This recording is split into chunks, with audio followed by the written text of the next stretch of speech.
اللهم صل على سيدنا محمد يا رب صل وسلم دائما ابدا على حبيبك.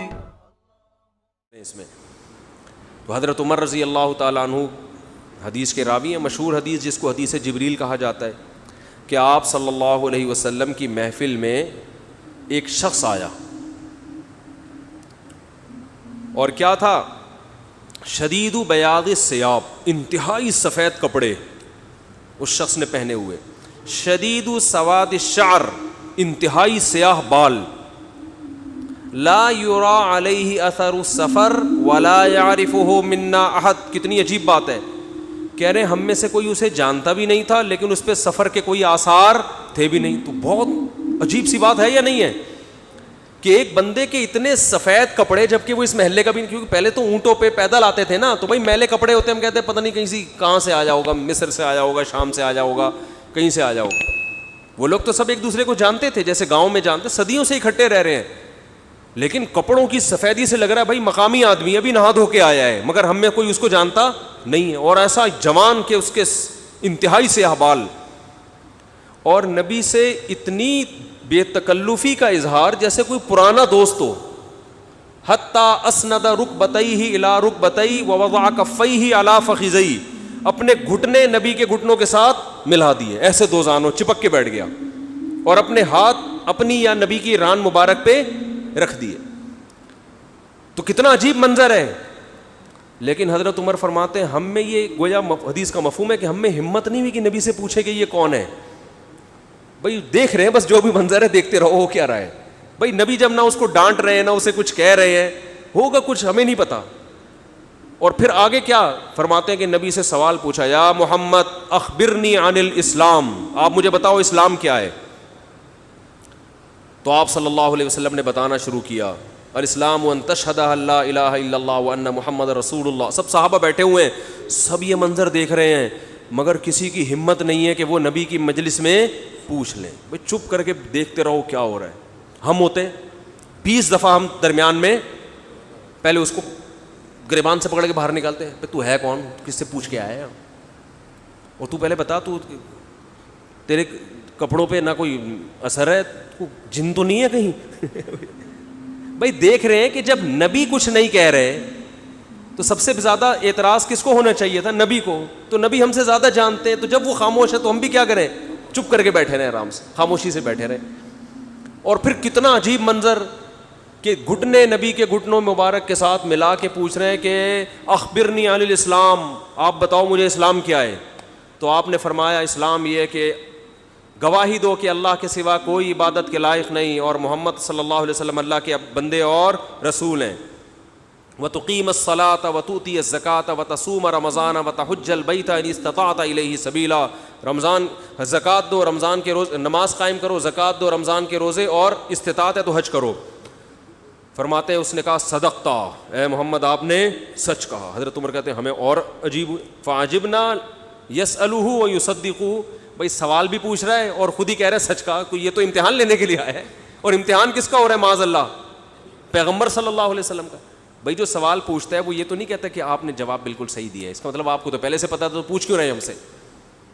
لیکن کسی صحابی میں یہ ہمت نہیں ہو رہی کہ نبی کے محفل میں سوال پوچھیں کہ یا رسول اللہ جب یہ پوچھا کیوں اس نے، یہ تو معاذ اللہ آپ کا امتحان لینے آیا گویا. پھر اس نے پوچھا، جبریل، وہ بعد میں پتہ چلا وہ فرشتے جبریل علیہ السلام تھے. پھر پوچھا کہ مل ایمان کیا ہے، مل ایمان. تو انہوں نے آپ صلی اللہ علیہ وسلم نے فرمایا ایمان یہ اللہ پر، اس کی کتابوں پر، اس کے رسولوں پر، اس کے فرشتوں پر، آخرت کے دن پر، تقدیر پر ایمان لایا جائے. صدقتا، سچ کہا. پھر انہوں نے پوچھا کہ احسان کیا ہے. پھر آپ نے فرمایا تعبد اللہ کأنک تراہ فإن لم تکن تراہ فإنہ یراک. اللہ کی ایسے عبادت کرو جیسے تم دیکھ رہے ہو، کیونکہ وہ تو تمہیں دیکھ رہا ہے. صدقتا، اس نے کہا بالکل سچ کہا.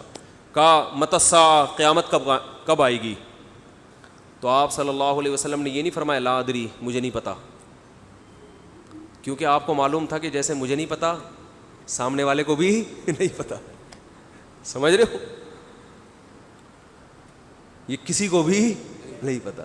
تو یہاں آپ نے جواب میں یہ نہیں کہا مجھے معلوم نہیں ہے، بلکہ آپ نے بتا دیا کہ جیسے تمہیں معلوم نہیں ہے یہاں تم صدقہ نہیں کہہ سکتے، جیسے مجھے معلوم نہیں ہے تمہیں بھی، اس لیے آپ نے فرمایا مل مسئول عنہا باعلم من السائل۔ عربی بڑی خاندانی زبان ہے، خدا کی قسم، عربی جو ہے نا بڑی پیاری زبان ہے، کسی کو صحیح آتی ہو تو عربی کی بلاغت کا عربی میں ہی مزہ ہے۔ مل مسئول عنہا باعلم من السائل، جس سے پوچھا جا رہا ہے وہ پوچھنے والے سے زیادہ نہیں جانتا، جس سے پوچھا جا رہا ہے وہ پوچھنے والے سے زیادہ نہیں جانتا۔ قرآن کی بعض آیتیں ایسی وجد والی ہیں نا کہ مزہ آتا ہے ان کو پڑھنے میں۔ جو موسیٰ علیہ السلام کو اللہ نے کہا تھا نا قُلْنَا لَا تَخَفْ إِنَّكَ أَنْتَ الْأَعْلَى، اس کا اردو میں ترجمہ نہیں بنتا۔ موسیٰ علیہ السلام کے سامنے جب جادوگر تھے نا تو جادوگروں نے ہزاروں لاٹھیاں پھینکی، سانپ بن کے حضرت موسیٰ کی طرف دوڑنے لگیں۔ قرآن کہہ رہے فَأَوْجَسَ فِي نَفْسِهِ خِيفَةً مُوسیٰ، موسیٰ نے دل میں کیا محسوس کیا؟ خوف۔ دیکھو قرآن کے الفاظ یہ نہیں ہے کہ موسیٰ گھبرانے لگے، کیونکہ اگر گھبرانے لگتے نا دشمن پہ روب ختم ہو جاتا، دشمن کہتا ہار گئے۔ قرآن دل کی کیفیت بیان کر رہے ہیں، موسیٰ نے گویا اپنے ظاہر پہ کنٹرول کیا ہوا تھا، سمجھ رہے؟ ظاہر پہ کیا کیا ہوا تھا حضرت موسیٰ علیہ السلام نے؟ کنٹرول کے، مجھے بالکل گھبراہٹ نہیں ہے، لیکن قرآن دل کی کیفیت بیان کر رہا ہے، دل میں کیا تھا؟ خوف۔ یہ بلاغت ہے۔ فَأَوْجَسَ فِي نَفْسِهِ، خاف موسیٰ نہیں ہے، موسیٰ خوفزدہ ہو گئے۔ اس لیے ہم کہتے ہیں نا فلاں خوفزدہ ہو گیا، تو اس سے یہ متبادر ہوتا ہے کہ یعنی دیکھنے میں ایسا لگ رہا تھا کیا ہو گیا، اس خوف کے آثار دل سے کہاں آئے؟ جسم پہ۔ حضرت موسیٰ نے اپنے اوپر کنٹرول کیا کہ یہ اتنا بڑا مقابلہ ہو رہا ہے اسلام اور کفر کا، ایمان اور کفر کا، کہ اگر میں گھبرانے لگا نا ان کے سامنے تو یہ ان سے ان کا مورال کیا ہو جائے گا؟ بلند۔ تو قرآن کہہ رہا ہے اوپر سے تو بڑے کانفیڈنس کے ساتھ، لیکن دل کی کیفیت کون جانتا ہے؟ اللہ۔ فَأَوْجَسَ فِي نَفْسِهِ، قرآن کہہ رہا ہے دل کے اندر موسیٰ کو خوف محسوس ہوا۔ قُلْنَا، ہم نے کہا، ہم نے کیا کہا؟ دل کے اندر وحی کی اللہ نے بھی، دل گھبرا رہا ہے تو دل میں وحی کی، لا تخف، اے موسیٰ خوف مت کر، انکا انت الاعلی، آج کے دن تو ہی غالب ہوگا۔ یہ نہیں کہا انکا الاعلی، نا نا نا نا نا نا، انکا الاعلی نہیں کہ تو غالب ہوگا۔ انکا، دیکھو انکا معنی بھی وہی ہے جو انکا انتا ہے، کا مطلب بھی تو، انتا کا معنی بھی تو۔ تو جب ایک دفعہ کا کہہ دیا تو دوبارہ انتا کہنے کی کیا ضرورت ہے بھائی؟ ابے چھوڑو یار، رہنے تو، تم لوگ کو بہت مشکل ہے بات سمجھانا۔ جو مجھے مزہ آ رہا ہے نا اس آیت میں وہ آپ سوچ بھی نہیں سکتے۔ قرآن یہ نہیں کہہ رہا انک الاعلی کہ تو کیا ہو جائے گا، تو ہی برتر ہوگا، تو ہی غالب ہوگا۔ انکا انتا، یہ تاکید کے لیے، اے موسیٰ تو، صرف تو، ٹھیک ہے نا، اکیلا۔ الاعلی، اور اعلی بھی نہیں ہے، اصولی طور پر خبر پر الف لام داخل نہیں ہوتا، گرامر کے لحاظ سے اصولی طور پر انکا انتا اعلی ہونا چاہیے، یا انکا، سوری انتا نہیں، انکا اعلی، مبتدا معرفہ ہوتا ہے، خبر کیا ہوتی ہے؟ نکرہ۔ سمجھتے نہیں ہو بات کو؟ جب پڑھو گے نہیں رات کو تو سمجھو گے نہیں بات کو۔ انکا اعلی ہونا چاہیے، اے موسیٰ تو غالب آ جائے گا، یہ مطلب ہوگا سیدھا سیدھا ترجمہ اس۔ اللہ نے اعلیٰ پہ الف لام لگا دیا۔ الف لام جب لگتا ہے نا کسی، تو وہ کسی اسپیسیفک چیز کو کہتے ہیں۔ جیسے کتاب کا مطلب کوئی بھی کتاب، الکتاب کا مطلب کوئی اسپیسیفک، کوئی خاص کتاب۔ آپ جب کہتے ہیں بندہ آیا ہے، بچے گھر میں آ کے بتا رہے ہوتے ہیں پنجاب میں بندہ آیا ہے، کراچی میں کہتے ہیں آدمی آیا ہے کوئی، یہ بندہ کا لفظ پنجاب سے امپورٹ ہوا ہے۔ کراچی میں لوگ کہتے تھے کوئی انسان آیا ہے، کوئی آدمی آیا ہے، تو پنجاب میں کیا کہتے ہیں اس کو؟ بندہ آیا ہے۔ اچھا شگون کے انسان کا بچہ بن جائے، وہ بندہ بن جائے، ٹھیک ہے نا۔ تو ہم جب کہتے ہیں کوئی بندہ آیا ہے، یہ ایک بندہ آیا ہے، تو وہ ان نون ہوتا ہے اکثر۔ ابو کو بتا رہے ہوتے ہیں ابو ایک انکل آئے ہیں، اس کا مطلب کیا ہوتا ہے؟ کوئی ہے۔ لیکن اگر ایسا بندہ آیا ہو جس کا آپ کو پتا ہو،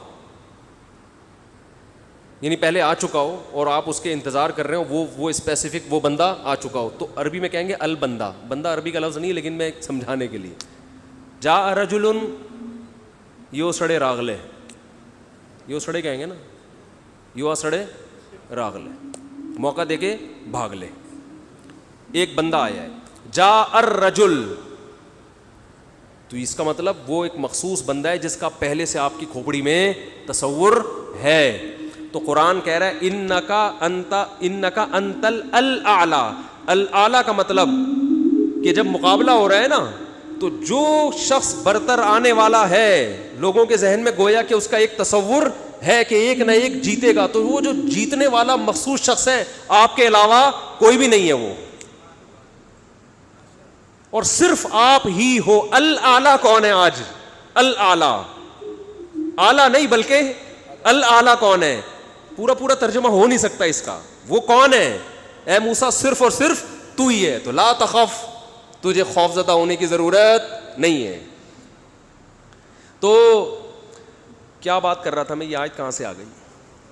ہاں, تو یہی نبی صلی اللہ علیہ وسلم نے جو فرمایا نا, مل مسئول عنہا بأعلم من السائل, یہ بھی کیا ہے؟ بلاغت ہے. جس سے پوچھا جا رہا ہے وہ سائل, مسئول سائل سے زیادہ نہیں جانتا. تو پھر حضرت جبریل نے, وہ جو انسان تھے وہ جبریل تھے, انسان کی شکل میں آئے تھے, انہوں نے پوچھا کہ علامات بتائیں, تو آپ نے فرمایا ان تلد الامۃ ربتہا. اس حدیث پہ جو ادب والی بات ہے وہ میں بھی گچی پکڑ کے رکھنا بھول نہ جاؤں, لیکن اس حدیث میں بات آ گئی ہے. تو ایک دلچسپ بات کیا ہے, آپ نے قیامت کی پہلی علامت بتائی کہ باندی اپنے آقا کو جنے گی. یعنی لونڈی اور غلام سے جو بچہ پیدا ہوگا وہ ماں کا بیٹا کم اور ماں کا باپ بولو زیادہ, ماں کا مولا اور ماں کا آقا زیادہ ہوگا. غلام کی مثال نہیں دی کیونکہ غلام مرد ہوتا ہے نا, اس پہ تصرف تھوڑا سا پھر بھی کم ہوتا ہے, یعنی وہ آپ کی ملکیت میں ہوتا ہے لیکن اس پہ کنٹرول کم ہوتا ہے کیونکہ آدمی ہے. جب عورت آپ کی ملکیت میں ہوتی ہے, لونڈی, اس پہ وہ تو کمزور ہے نا, اس پہ کیا ہوتا ہے آپ کا تصرف زیادہ. تو جو مکمل غلام اور باندی تھی وہ جب جنے گی جس نسل کو, تو ہونا تو یہ چاہیے تھا کہ جس نے جنا ہے اس کا مقام اونچا, لیکن جس کو جنے گی نا وہی اس پہ کیا کرے گا.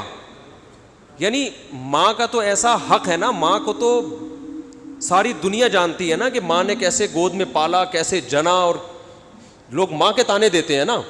حضرت موسیٰ علیہ الصلاۃ والسلام نے جب حضرت ہارون کی داڑھی پکڑ کے کھینچی ہے نا, جب حضرت موسیٰ علیہ السلام کوہ طور پہ گئے تورات لینے, پیچھے بنی اسرائیل نے بچھڑے کی عبادت شروع کر دی. ہارون علیہ السلام کو نگران بنا کے گئے تھے کہ ذرا ان کی حفاظت کرنا, بڑے نالائق لوگ ہیں, دائیں بائیں نہ ہو جائیں. تو جب واپس آئے تو دیکھا کہ وہ کیا کر رہے ہیں, بچھڑے کی عبادت. تو حضرت موسیٰ کو سب سے پہلے غصہ کس پر آیا؟ حضرت ہارون پر. اپنے بھائی کی داڑھی پکڑ کے کھینچی کہ ما منعک اذ رأیتہم ضلوا, یہ گمراہ ہو رہے تھے, آپ نے روکا کیوں نہیں؟ تو حضرت ہارون نے کیا کہا, باپ کا واسطہ نہیں دیا بلکہ ماں کا. لا یبن امہ, اے میری اماں کے بیٹے, اے میری ماں کے بیٹے, کیونکہ یہ رشتہ فوراً سمجھ میں آتا ہے, ماں کا واسطہ, کیونکہ محبت کی علامت ہے نا. ابا جو ہے نا وہ تربیت کے لیے اللہ نے بنایا, وہ محبت وحبت زیادہ ابا سے امیدیں نہیں لگایا کریں. ابا کی ایک الگ ویلیو ہے, محبت بہت زیادہ کرتے ہیں ابا, لیکن وہ جتلاتے نہیں ہیں. وہ کہہ رہے ہیں تمیز سے زیادہ لاڈ پیار دکھاؤ گے نا ابا, یہ ہو گیا تمیز سے بیٹھ وہاں جا کے آرام سے, ٹھیک ہے نا, جو بات ہے ادب تمیز. ماؤں کو زیادہ ادب تمیز نہیں, ماؤں کو لاڈ چاہیے ہوتے ہیں. تو اس لیے ابا محبت تو بہت کرتے ہیں لیکن وہ آسانی سے سمجھ میں نہیں آتی کیونکہ تعظیم اس پہ غالب ہوتی ہے. اماں کی محبت 2 منٹ میں سمجھ میں آ جاتی ہے. تو جب بھی واسطہ دیا جاتا ہے کس کا؟ اماں کا. تو حضرت ہارون بھی واسطہ کس کا دے رہے ہیں کہ بھائی ایک ہی ماں کے ہم دونوں اولاد ہیں, آپ اتنی سختی تو نہ کریں نا, ماں کا واسطہ دے رہا ہوں آپ کو, یبن امہ, اے میری اماں کے بیٹے. تو ماں جو اتنا قریبی رشتہ ہے, جس کی محبت سب کو سمجھ میں آتی ہے, اس کو غلام بنا لینا تو یہ کھوپڑی میں آنے والی بات نہیں ہے. لیکن حدیث میں کیا آتا ہے, قرب قیامت میں بیٹا کیا ہوگا, ماں پہ حکومت کرے گا, بیٹا ماں پہ حکومت کرے گا. تو ہونا تو یہ چاہیے تھا کہ جو جنے, وہ جس کو آپ جن رہے ہیں وہ گویا ایک قسم کی لونڈی غلام ہو, ماتحت ہو, لیکن الٹا حساب ہو رہا ہوگا. تو یہ بھی پتہ چل رہا ہے کہ ادب مارکیٹ سے کیا ہونا شروع ہو جائے گا, شارٹ. مطلب حدیث کا یہی ہے کہ چھوٹے جو ہے نا وہ بڑوں کی جگہ ہو جائیں گے, اور بڑے, اور یہ خدا کی قسم آج اپنی آنکھوں سے میں دیکھ رہا ہوں, زیادہ تر لبرل لوگوں کے گھروں میں دیکھ رہا ہوں, دیندار گھروں میں کم. باپ اور ماں اپنے بچوں کو اسکولوں میں 15-20 ہزار روپے فیسیں دے کر بدتمیز بنا رہے ہیں باقاعدہ پیسوں کے ذریعے. یعنی اسکولوں میں پڑھا رہے ہیں, ماڈرن اسکول ہیں, اور بہت ہی ماڈرن قسم کے اسکول جن میں مذہب نہیں ہے, بچہ انگلش بہت اچھی بول لیتا ہے, اور ٹھیک ٹھاک فیسیں دے کے کیا کر رہے ہیں, اپنی نافرمانی پیسے دے کے سکھا رہے ہیں. آج بھی میرے پاس ایک کیس آیا, کسی کو نہیں پتا چلے گا کس کی بات ہو رہی ہے. ایک صاحب نے کہا میں نے اپنی بچی کو ایڈمیشن کروایا, میں 20 ہزار روپے فیسیں دے رہا ہوں, اور وہ چرس پی رہی ہے, وہ پتہ نہیں کتنے لڑکوں سے دوستیاں لگا رہی ہے. تعلیم کو فوکس کرنے کے چکر میں تہذیب کا بیڑا غرق کر دیا. یعنی گویا کہ پیسے دے کے باقاعدہ کیا کیا جا رہا ہے, اپنے بچوں کو خراب کیا جا رہا ہے. تو جنا بھی خود, احسان بھی خود کیا, اور نکلا کیا رزلٹ, وہی آپ پہ کیا کر رہا ہے حکومت, وہ آپ کی ایک بات ماننے کے لیے تیار نہیں ہے. تو یہ وہ دور ہے جس سے ہم گزر رہے ہیں. تو اس میں بھی ادب کی تلقین کی گئی ہے. جب کچھ اس طرح کے لوگ آتے ہیں نا میرے پاس, کہ باپ بیٹا بیٹھا ہوا ہوتا ہے اور باپ اپنے بیٹے کی شکایتیں کر رہا ہوتا ہے بڑے دھیمے لہجے میں کہ بچے کو غصہ نہ آ جائے, اور بیٹا جواب دے رہا ہوتا ہے بڑی اونچی آواز میں. یہ میں نے بہت دیکھ لیا ہے, بہت دیکھ لیا اپنی زندگی میں. اس سے مجھے فوراً وہ حدیث یاد آتی ہے کہ اس کو باپ ہونا چاہیے اور اس کو بیٹا. باپ کو یہ ڈر لگتا ہے کہ یار اب میری اولاد ہے, یار میں کوئی اونچی آواز سے وہ سخت ایک دم میٹر نہ گھوم جائے اس. دیکھو یہ اولاد کے نالائق ہونے کی علامت ہے کہ آپ نے اپنے باپ کو یہ اتھارٹی نہیں دی ہے کہ وہ آپ کو ڈانٹ سکے. اگر آپ کا باپ آپ کو ڈانٹتے ہوئے گھبراتا ہے نا, خدا کی قسم یہ باپ کے خراب ہونے کی دلیل نہیں ہے, یہ اولاد کے خراب ہونے کی دلیل ہے. یہ اولاد کے خراب, وہ ڈر لگتا ہے اس کو کہ یار کچھ بول دوں تو ایسا نہ ہو ناراض ہو جائے گی. میں نہیں کہہ رہا اولاد پہ بیجا سختیاں کریں یا خام خواہ میں ڈانٹ ڈپٹ کرتے رہیں, اس سے تو ڈپریشن کے مریض بنتے ہیں. ماں باپ ظلم بھی کرتے ہیں. اس پہ میں انشاءاللہ بیان کروں گا کہ میرا ارادہ ہے, میں نے جو سینٹ میں بل پیش ہوا نا کہ ماں باپ کو اولاد پہ ہاتھ اٹھانے کی اجازت نہیں, شوہر کو بیوی کو ڈانٹنے کی اجازت نہیں, تو یہ بالکل خلاف ہے, لیکن اس کا ناجائز فائدہ بھی اٹھایا جاتا ہے. تو ماں باپ کو بلا وجہ اولاد پہ ہاتھ اٹھانا شرعاً جائز. آج ایک صاحب بحث کرنے لگے کہ مجھے اجازت دی ہے شریعت نے کہ میں اپنے بچے کو تھپڑ مار سکتا ہوں. میں نے کہا آپ کو اجازت شریعت نے نہیں دی ہے کہ بلا وجہ آپ اپنے بچے پہ ہاتھ اٹھائیں, اور خاص طور پہ نابالغ پہ.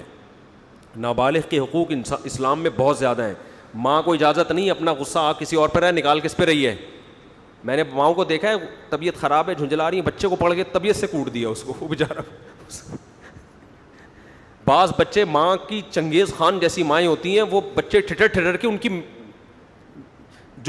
جو گروتھ ہے نا وہی رک جاتی ہے ان کی. اتنا سختی کا ماحول انہوں نے گھر میں دیکھا ہوتا ہے. تو یہ نہ باپ کے لیے جائز ہے اور نہ ماں کے لیے. تو اس میں علماء کے واقعات بھی سناؤں گا کہ اپنی اولاد کو مارنے سے پہلے کیا ان کے اصول تھے کہ ہم زیادتی نہ کر بیٹھے. تو یہ بھی ہے. اچھا خیر, تو جلدی سے بات کو یہ سمیٹ کے ختم کرتا ہوں. یہ کیا ہو گیا, ہو گیا. تو رسول اللہ صلی اللہ علیہ وسلم کی محفل میں حضرت جبریل آئے تو حضرت عمر فرماتے ہیں, تو حضرت عمر رضی اللہ تعالیٰ عنہ فرماتے ہیں فلبثت ملیہ, میں نے جب یہ منظر دیکھا تو میں بہت دنوں تک ٹھہرا رہا. یعنی کچھ دن گزرنے کے بعد بھی حضرت عمر کی ہمت نہیں ہوئی کہ نبی سے پوچھیں کہ یا رسول اللہ یہ کون تھے, یہ کیا ہے احترام, کہ بھئی ایسا نہ ہو نبی صلی اللہ علیہ وسلم ناراض ہو جائیں. خود کیوں نہیں بتا رہے بھئی, یہ اہم بات ہوتی تو آپ صلی اللہ علیہ وسلم تو خود معلم تھے, خود بتاتے. تو فرماتے ہیں کچھ دن کے بعد خود نبی نے مجھ سے پوچھا کہ عمر جانتے ہو وہ شخص کون تھا؟ میں نے کہا اللہ اس کے رسول ہی زیادہ جانتے ہیں. فرمایا ھذا جبریل اتاکم یعلمکم دینکم, یہ جبریل تھے, انسانی شکل میں آئے تھے تمہیں تمہارا دین سکھانے کے لیے. اس سے پتہ چلتا ہے کہ تعلیم کا صرف یہ طریقہ نہیں ہے کہ استاذ بیٹھ کے بچوں کو پڑھاتا رہے سارا دن بیٹھ کے. یہ نیچرل وے آف ٹیچنگ ہے کہ ایک ماحول بنا دیا, ایک شخص آ رہا ہے, صحابہ اچھا پھر ایک تعجب کی فضا قائم کی گئی تاکہ نا ان کو یہ محفل یاد رہے. اگر ایسا ہی ہوتا وہ نارمل ڈریس, سفر والے ڈریس میں آتے تو یہ تو نارمل مجلس ہے, بھائی کوئی مسافر آیا ہے. ایسا ایک مخمصے میں ڈالا گیا کیونکہ جب کوئی ایسی عجیب سی محفل ہوتی ہے نا تو دماغوں میں بیٹھ جاتی ہے, اس کا ایک ایک منظر یاد رہتا ہے. تو اس سے ماحول کی تبدیلی کا بھی انسان پہ اثر پڑتا ہے. تو صحابہ کیا کر رہے ہیں, نبی صلی اللہ علیہ وسلم سے سوال پوچھنے سے پہلے ایک اور واقعہ سنا کے بس یہ میں ٹاپک ختم کرتا ہوں. ایک اور واقعہ ہے, حدیث میں آتا ہے کہ آپ صلی اللہ علیہ وسلم نے ظہر یا عصر کی نماز پڑھائی, صحیح حدیث ہے. اس میں آپ نے 4 کی جگہ 3 رکعتیں پڑھا دیں. کتنی؟ 3. اب صحابہ سوال نہیں پوچھ رہے کہ یا رسول اللہ یہ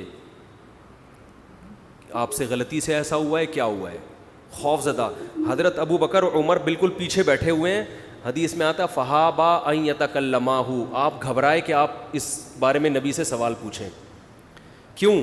ہو سکتا ہے نبی کو اس بات میں غضب آ جائے کہ بھائی جب میں نے 3 پڑھائی ہیں تو میرے 4 پڑھنے سے جب چاہ کہ ہاں تمہاری یہ نیکی لکھی جا رہی ہے تو حلال کی طرف آؤ اور کسی کی مت سنو.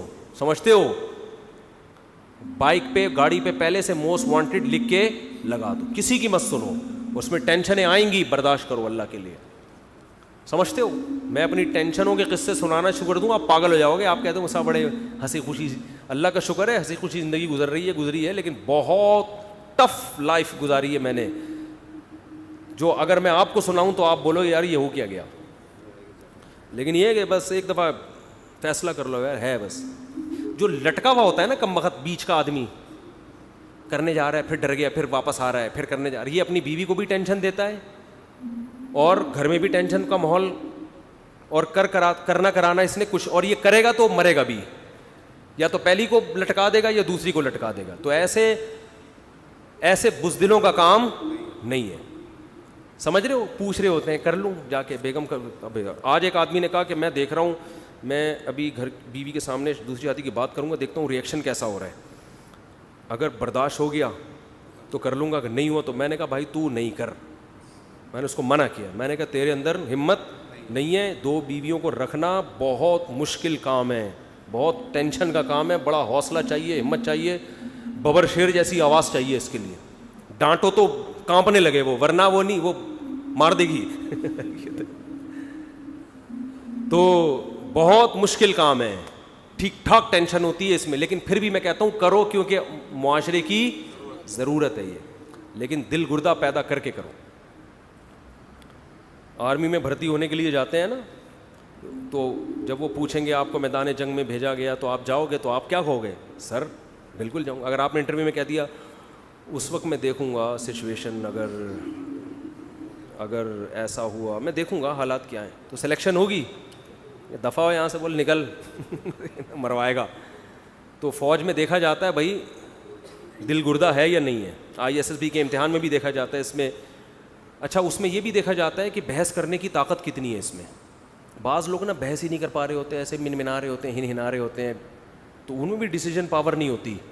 تو یہ سب چیزیں میں تو کہتا ہوں 4 شادیوں, دوسری شادی سے پہلے ISSB کا امتحان کلیئر کرواؤ. اس سے امتحان میں پاس ہو جائے تو 4 کر, امتحان میں فیل ہو گیا بھائی, جو آدمی میدان جنگ میں صف اول میں لڑ نہیں سکتا وہ دوسری شادی نہیں کر سکتا. میری رائے ہے یہ, جو وہاں لڑ سکتا ہے وہ یہاں بھی لڑ سکتا ہے. یہ بالکل, بلکہ وہاں لڑنا شاید آسان ہو, یہاں میں نے ایسے لوگ بھی دیکھے میدان جنگ میں لڑے, جنگ ہوئی, انڈیا پاکستان کی جنگیں تو ہوتی رہتی ہیں نا, میدان میں بہادری کے جوہر دکھائے, گھر میں آ کے کہا یار یہ کام ہم سے نہیں ہوتا. بہت زیادہ ہو گئی آج. بزرگوں سے سنا ہے کہ علم نافع کی دعا مانگنی چاہیے. بہت لمبا سوال ہے, پھر انشاءاللہ بتائیں گے بعد میں, بہت ٹائم ہو گیا بھائی. ٹھنڈا پانی پینا سنت ہے, مگر آج کل جو ٹھنڈا پانی فریج کا ٹھنڈا, یہ بالکل صحیح ہے, فریج کا ٹھنڈا سنت نہیں ہے. جو نیچرل ٹھنڈا ہو, کنویں کا جو ٹھنڈا, چشموں کا جو ٹھنڈا پانی ہوتا ہے, وہ نہیں مل رہا تو فریج کا ٹھنڈا پی لو. چشمے کے لیے تھوڑی جائے گا وہاں پہ. میرا مطلب ہے کہ بالکل جو ابلے ہوئے گرم پانی چائنیز پی رہے وہ نہ پیو, کم از کم گرمی میں وہ نہ پیو. ہو سکتا ہے صحت کے فائدے ہوں, لیکن سب کچھ صحت نہیں ہوتا. تھوڑا سا اللہ نے لذتیں بھی رکھی ہیں. میں پراٹھے کھاتا ہوں لیکن میں کوشش کرتا ہوں اس کو پگھلا دوں میں ایکسرسائز کر کے, صحیح ہے نا. تو پراٹھے کا اپنا مزہ ہے یار, کیسے چھوڑ دے آدمی. اچھا بھائی ٹھنڈا پانی فریج کا پی لو. کیا اسٹیمپ پیپر پر شوہر اور بیوی کے سگنیچر کیے جائیں تو کیا طلاق ہو جائے گی؟ یا شوہر کو 2 گواہوں کی اسٹیمپ پیپر پہ 3 طلاقیں لکھی ہوئی ہیں اور شوہر نے سائن کر دیے تو ہو جائے گی, گواہ ضروری نہیں ہے, بیوی کے سائن ضروری نہیں ہے, صرف شوہر کے سائن صحیح ہو جائے گی. اس حدیث کا مطلب سمجھا دیں کہ نماز میں کھڑے ہو تو خیال کرو تم اللہ کو دیکھ رہے ہو جبکہ ہم اللہ کو نہیں دیکھتے. حدیث کا مطلب ہے کہ اللہ تمہیں دیکھ رہا ہے, اصل مطلب یہ ہے کہ یہ تصور کرو کہ اللہ تمہیں دیکھ رہا ہے. پھر کبھی تفصیل بتاؤں گا اس کی. سوال یہ کہ ہم تو مسئلے کو فالو کرتے ہیں, لیکن کیا میں بریلوی لڑکی سے شادی کر سکتا ہوں جبکہ میرا بیان نہیں آیا گرین ہری پگڑی والوں میں شادی؟ تو آپ بھی کر لیں, لیکن اس کے عقیدے شرکیہ نہ ہو. اس سے پہلے پوچھ لیں رسول اللہ صلی اللہ علیہ وسلم حاضر ناظر تو نہیں ہے, آپ انسان ہیں, بشر ہیں, مختار کل تو نہیں ہے. یہ عقیدوں کی اصلاح پہلے ضروری ہے, تو کوئی بھی ہو اس کی اصلاح ضروری ہے. اچھا وہی پھر لمبا سوال ہے بعد میں. آٹومیٹک مشین میں اگر ناپاک کپڑے دھوئیں تو پاک ہو جائیں گے؟ آپ کچھ سوال پوچھنا چاہتے ہیں بھائی, پوچھیں, کیا پوچھ رہے ہیں؟ یہ پھر لمبے بہت ٹائم ہو جائے گا نا, بہت زیادہ وقت ہو گیا ہے. ارشاد.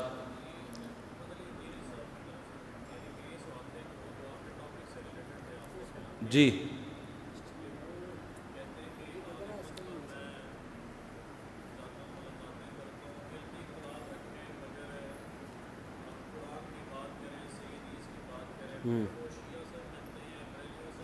ہاں, کیا سوال مجھے سمجھ میں نہیں, تھوڑا ادھر قریب آ جائیں نا. آواز آپ کی نہیں آ رہی, صرف تصویر آ رہی ہے.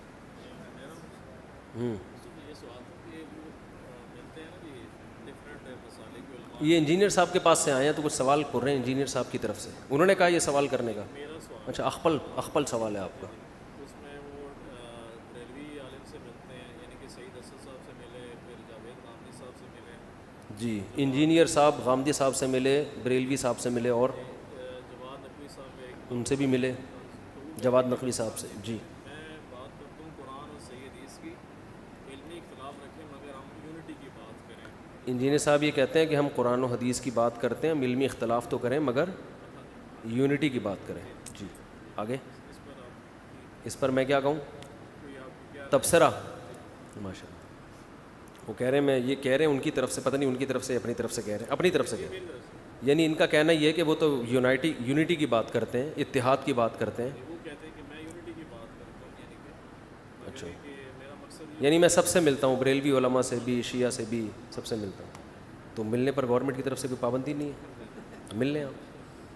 اس پر وہ جاتے ہیں ملنے کے. یعنی وہ کہتے ہیں میں اتحاد امت کی بات کرتا ہوں. اچھا لطیفہ سنایا آپ نے, ماشاء اللہ, بہت لطیفہ, بہت اچھا. اتحاد, جتنی باتیں اب تک ہو رہی ہیں وہ ساری کیا ہو رہی ہیں؟ یعنی بزرگوں کی کتابوں سے کیڑے نکال کے امت میں کیا کرنا.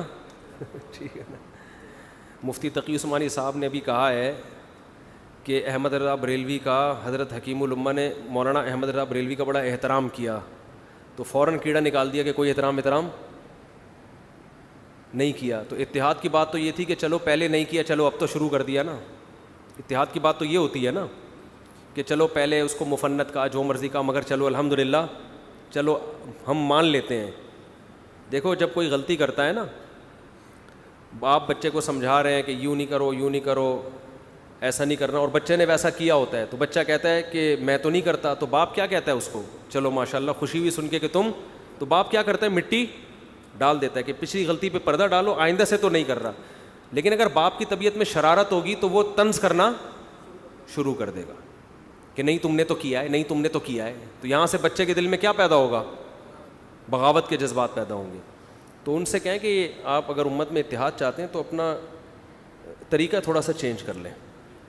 آپ علماء کی کتابوں سے مثبت چیزیں نکالا کریں, ٹھیک ہے نا, اور جو منفی چیزیں ہیں اس پہ علمی انداز سے رد کر دیا کریں کہ یہ ان سے غلطی ہوئی ہے. مجھے تو یہ ٹاپک ہی فضول لگتا ہے, پتہ نہیں کیا سوال لے کے بیٹھ گئے آپ. چلو پھر کبھی ملیں گے انشاءاللہ. وہ تو میں نے تو محترم سے ملاقات سموسوں پکوڑوں کے لیے تیار ہو گیا تھا میں. وہ تو ان کا پہلا رپلائی ایسا آیا کہ اسی میں انہوں نے زہر کے پیالے اور پتہ نہیں کیا کیا شروع کر دیے. ہم تو اس پہ بھی ایگری تھے کہ ہم جائیں گے, صرف سموسوں پکوڑوں کا تبادلہ ہوگا اور واپس آ جائیں گے. یہ اتحاد امت ہی کے لیے تو ہم قربانی دے رہے تھے. مگر محترم کا جو رپلائی آیا وہ یہ کہ محنت پہ بات نہیں کر سکتے, زہر کا پیالہ پی لیں گے, یوں کر لیں گے. ہم نے کہا کر سکتے ہیں بات, ہم آ رہے ہیں. پھر وہ 17 منٹ کا کلپ ریکارڈ کروا دیا, یہ یوں لکھا ہوا ہے. تو یہ اتحاد امت نہیں ہے, یہ تخریب امت کا کام ہو رہا ہے. ٹھیک ہے نا, اپنا خیال رکھیے گا. میں نے کبھی نہیں کہا انجینئر صاحب کو, ملحد نہیں ہیں, فسادی ہیں, ملحد نہیں, فسادی ہیں. تو خیر جتنا جو ہو اتنا ہی کہنا چاہیے نا.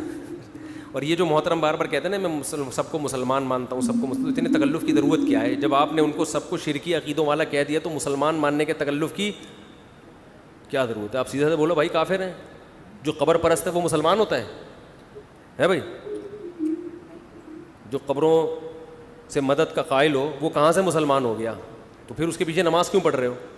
تو عجیب کھچڑی پکی ہوئی چل رہی ہے کہ دعویٰ کرو پھر اس دعوے پر قائم رہو. تو یہ سب باتیں ابھی میں نہیں کرنا چاہ رہا، یہ سب انشاءاللہ ہم بیٹھ کے کریں گے. اشرف علی تھانوی نے مولانا تھانوی نے اگر اپنے نام کا کلمہ پڑھایا ہے تو کلمہ پڑھا کے پھر وہ ختم نبوت کے منکر ہیں، پھر وہ مسلمان نہیں ہیں. پھر ایک بات کرو، منافق والی بات نہیں کرو کہ مولانا تھانوی کو آپ مسلمان بھی کہتے ہو اور یہ بھی کہتے ہو کہ اپنے نام کا انہوں نے کلمہ پڑھا. میں کہتا ہوں جس نے اپنے نام کا کلمہ پڑھوایا ہے وہ دائرہ اسلام سے خارج ہے. پھر آپ بولو کہ دیوبندی کافر ہیں جو اشرف علی تھانوی کو یہ مانتے بھی ہیں کہ اپنے نام کا کلمہ پڑھایا پھر بھی ان کو مسلمان مانتے ہیں. یہ دوغلی پالیسی کیا ہے؟ یہ نہیں چلے گی. ایک بات ہونی چاہیے. سمجھتے نہیں ہو نا بات کو، جب پڑھو گے نہیں رات کو تو سمجھو گے کیسے بات. تو یہ قصہ ختم کرو یار، ٹھیک ہے؟ بہت ہو گیا، مذاق بہت ہو گیا.